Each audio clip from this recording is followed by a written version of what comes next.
Hello everybody, my name is Kaniak and this is my very first game of Factorio, and unlike what people usually do, I've just been playing the same map for a really long time. I'm currently at over 1,100 hours working on this base on Nauvis. I've made some posts about this previously on Reddit, and those posts got really popular. People said that they really like to see bases that aren't built by just like blueprinting or copy pasting stuff, but that just grow very organically. And I guess because it's more interesting that way, and I agree.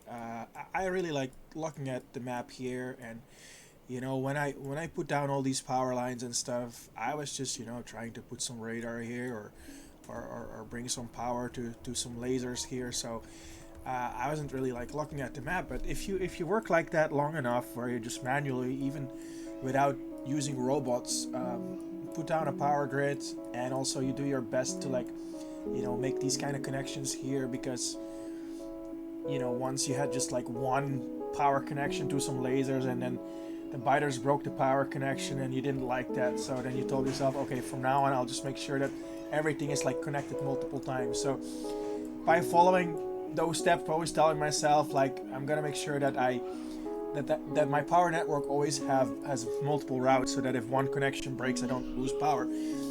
If you work like that for like 1,000 hours, then you kind of you get these interesting patterns that almost look like an organism that's growing, that's slowly spreading out. And I kind of find that interesting and a fun way of playing.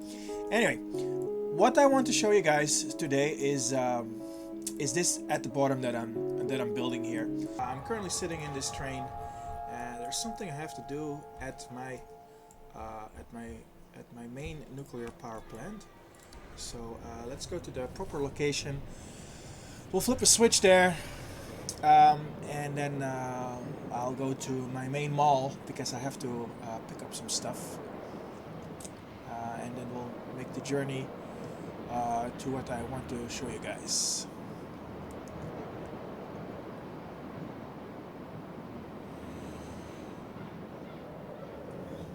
This is my main nuclear power plant. There's just a switch that I need to flip here. Yes, I know I can flip the switches on the map as well, but it's more interesting to do it manually right now, because people have really been asking me for some more videos about this base. So yeah, I'm surprised people find this so interesting, but yeah, no, I'm having fun with it. There we go, and now let's select. There's a station here called that I recently built. It's my main base, Small Central. So let's go there. This is the place I've been using as my mall for a long time. But I have a second mall on my second base, kind of. I really love the water there, the way that I don't really need that much pumps, but it's kind of a fun way of doing it for. Yeah, I don't ever like unbuild stuff. So like I built my first nuclear power plant, and then like I like my first group of reactors. I think I started with 8, and then I built my second group. And every time I build a new group, I do something a little slightly different or like better with what I've learned from how you could do it a little bit better. So uh, I've built maybe 7 or 8 different groups of like reactors put together, and all of them are built a little bit differently.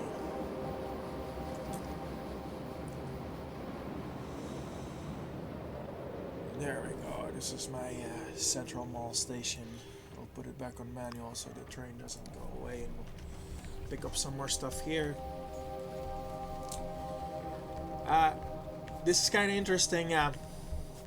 When I was about like 80 hours into this game, I wasn't happy with my base. This was back when I still thought I could fight against spaghetti. So at one point, I manually just like took my entire base apart and put it in these crates. And back then the biters were still, I hadn't won the war against the biters yet, so I put everything around walls and put defenses everywhere. And this is still kind of a leftover, like this coal was put in here like 900 hours ago. I've never really done anything with it. These are ones. Oh yeah, I need some more pumps, pipes. Yeah. Ah, there we go. That's kind of all I need.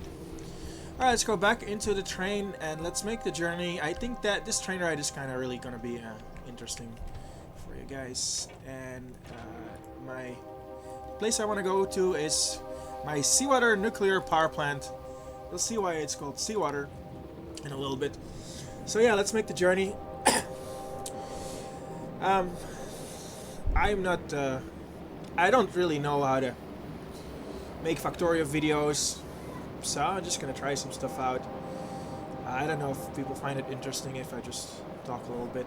But yeah, I'll give there's my science pyramids.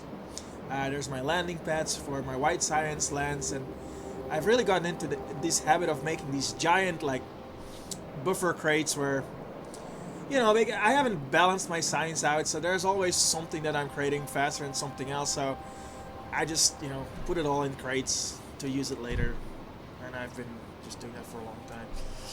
So,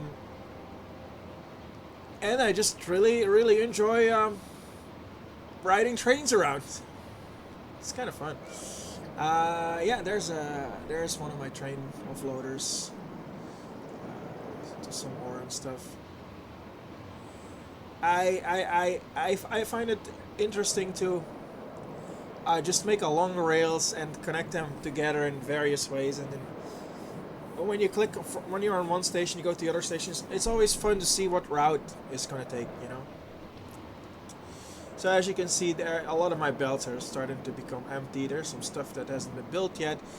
There's all the accumulators I still have to build, because it's still a work in progress. But yeah, we're getting there. And there we are. And this is a really cool and fun place. So, welcome to my seawater nuclear reactor 1A, which is a 24 nuclear core reactor, and I have built it entirely offshore. So it's only accessible by rails, and it can sustain a 3 gigawatt draw, meaning my boilers can provide enough steam to saturate about 500 turbines. But it can also provide a peak draw of about 10 gigawatts. This is meant as an emergency backup site for the following reasons. So it allows me to take my main nuclear power plant, which is built at the top here. This is my main nuclear power plant here. It allows me to take that offline for a couple hours while my base can still keep on doing science. And then, of course, eventually the day will come where my current draw isn't sustainable anymore, and I really hate to find that out by seeing satisfaction go into the red. This is what happened to me in the past, and I kind of promised myself I would never allow that to happen again. And right now also, if that would happen, it would mean the biters would break through. I have these constant attacks here. I'm killing about, on average, 40 biters a minute. So if my lasers go into low power for even like 5 minutes or 10 minutes, it would mean that they would break through, and then I would have to like rebuild or fix a whole bunch of stuff. So yeah, we can't let that happen. So we built. I built this backup system that gives me about 3 hours of peak power above what is sustainable, which should be plenty of time to either lower my draw or build out more power. However, I want to exactly know how much time left I have when this happens, and this is why I'm building out a time estimator.